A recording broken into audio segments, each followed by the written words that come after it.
All right, guys, this is my review of the BB Jinranji Fuse Assortment Kit. It's got 306 pieces. Here's what's cool about it. You never know when you're going to blow a fuse, right? Whether it's in your house, your car, your boat, your RV, anything like that. You always want to have, well, I shouldn't say you always want to because sometimes I don't realize. But it's good to have these on hand. And you've got so many. You've got 306 pieces. You also have the accessories. You got the pickers, so you can actually pick them out. Um, there's two of these.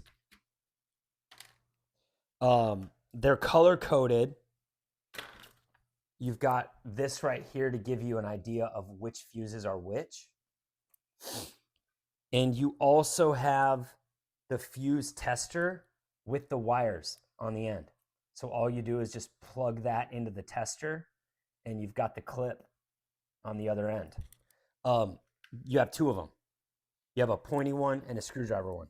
So ultimately, I think whenever you have stuff, RVs, cars, like four wheelers, any things where you can like blow a fuse, these things are super cheap, super easy to fix. But if you don't have it, you can't do it. This allows you to just have that stuff on hand where it becomes less of a pain and you're just ready for it if it happens. The BB Jinranji, they're super high rated, and I would say economically, they're an amazing value.